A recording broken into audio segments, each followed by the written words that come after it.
us at Brannigan Intergalactic Lodgings. We have been specializing in providing intergalactic travelers and expeditioners alike with perfect intergalactic homes for over 250 years. How was your journey?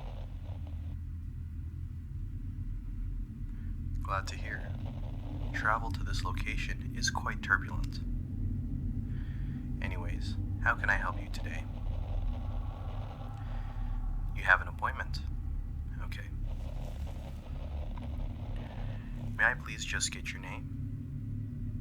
Thank you. And your intergalactic ID number. Thank you. Okay, give me 1 second. I see you here. It looks like your appointment's scheduled to happen in a few minutes. Before that, I see that you made your appointment through a terminal at the Golden Current space station. Is that correct? Ah, okay. That's why we're missing a bit of information in your file. I'll just need to ask you a few background questions, just for administrative purposes, and then we'll go ahead and move on with the regularly scheduled formal consultation. Okay. I'll just need you to confirm on the screen here that you are ready. Perfect.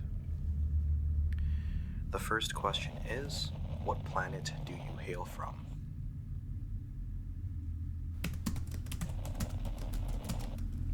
Okay. And how long have you lived there?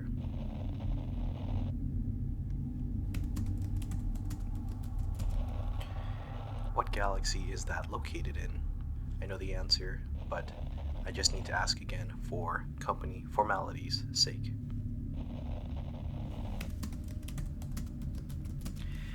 And how would you describe the general temperature on your planet? Is it hot, cold, or dependent on the season?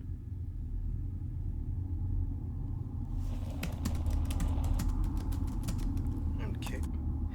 Now, do you have any underlying health risks or allergies?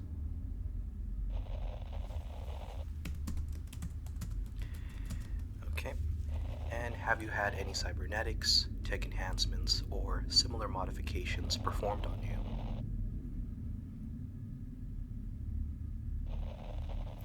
Okay. And is this your first time scouting for an intergalactic lodging?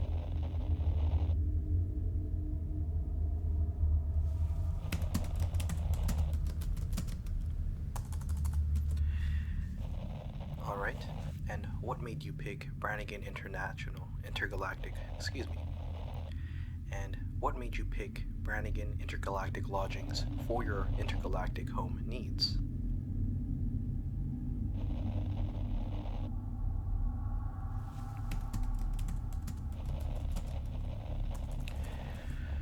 Alright, that's everything I need for your general profile.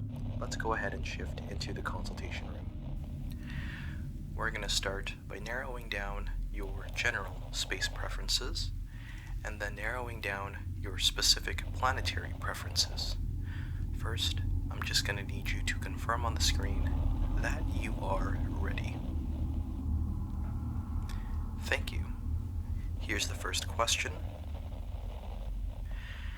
Do you prefer Earth-like gravity, or would you like to try something lighter or heavier?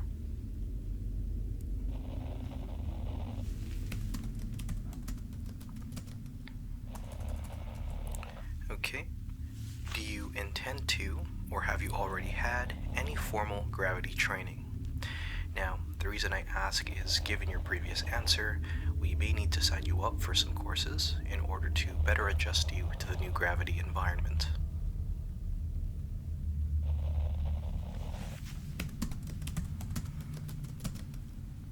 Okay. And how do you feel about planetary lighting? That is, do you prefer to have starlight most of the day? Do you prefer it dimmed down more? Is there a specific color that you are fond of? Or do you want it to be devoid of light altogether?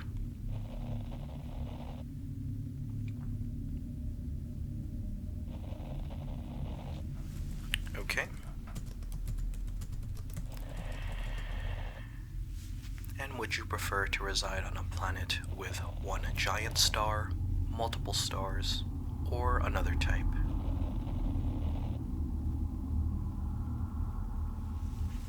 Okay. Now, some planets have settlements within them that are located far apart from each other. Do you have a preference for a short or a long commute?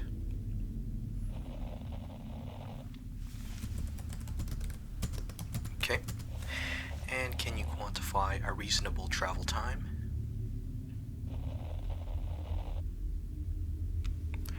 Alright.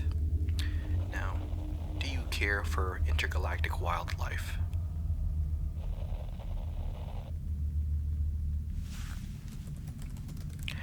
Okay. And how well do you respond to speed of light travel?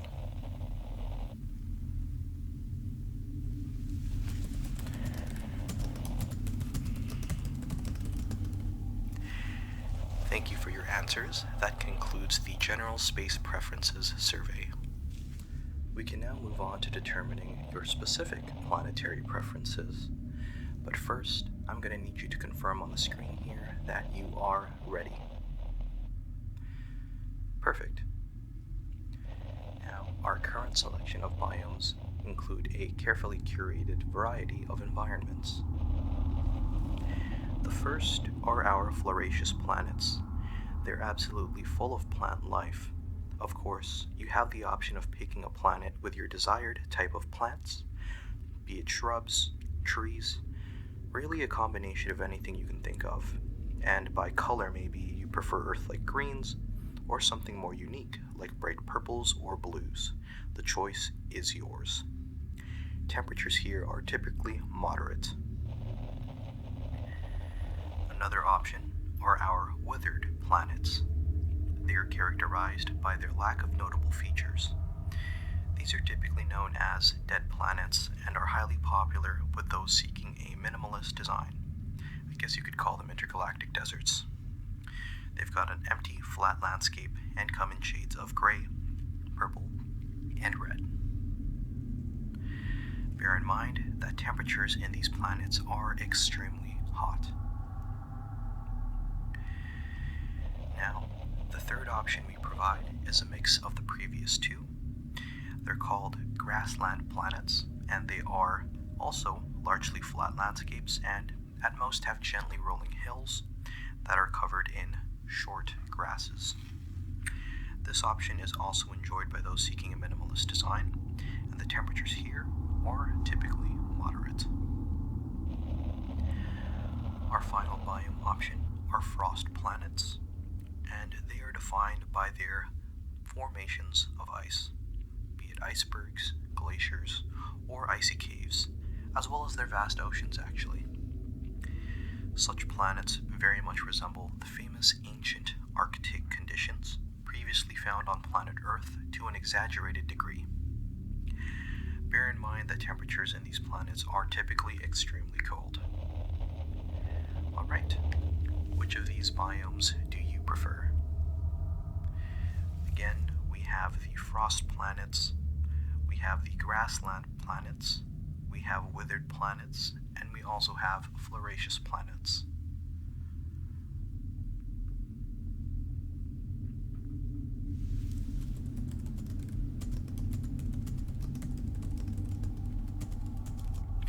Okay, so in addition to selecting a primary biome for your planet, you are also able to narrow down selections by including the types of terrain patterns that you would like to see present as well.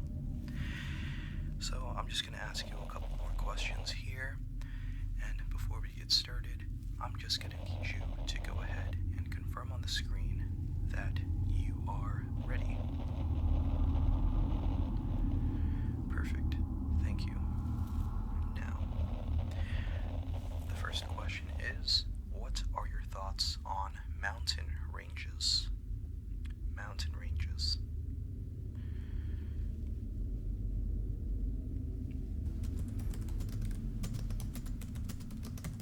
Okay.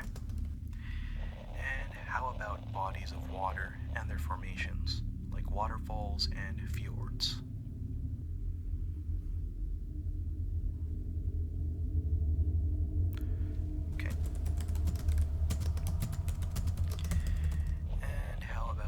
formations, as in canyons, stalagmites, beaches, etc.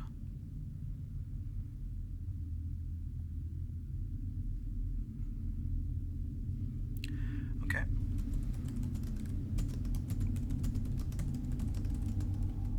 Alright. That is all the information that I need from you at the moment. My next step is to run your results through our processor so that we can go ahead and get some specially chosen selections of planets for you. Now, before we conclude, perhaps you'd be interested in some of our primary pickings selections. Now, they're basically a set of planets with already established communities that are looking for additional settlers. The upside to this option are a much cheaper moving fee and improved planetary infrastructure because they are already established. Now, would you be interested in learning more?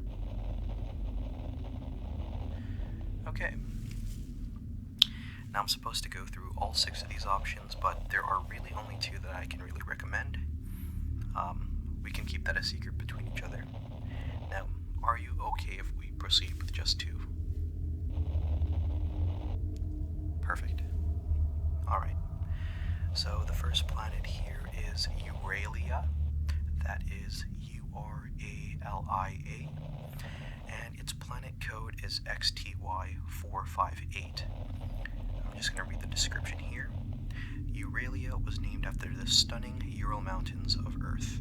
Characterized by ranges of sweeping black mountains, they are divided by rivers and lakes, which make for stunning, elevated views throughout the planet. Now, you don't need to make any conclusive decisions right now, but how does this one sound so far?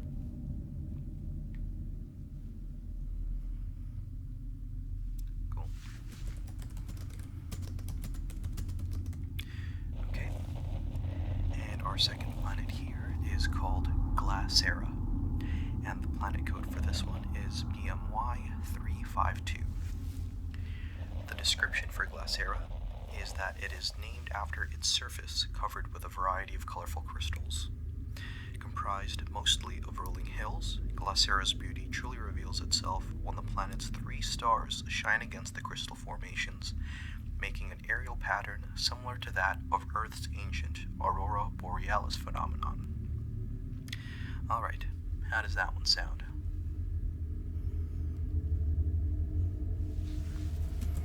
Okay. Alright. Anyways, we're just going to pocket these options for now. Let's go ahead and get your results in first and see what you determine as being most suited to your requirements. Anyways, to conclude, thank you very much for joining us once again at Brannigan Intergalactic Lodgings. We are always here to help you with your intergalactic home needs. Have a great day.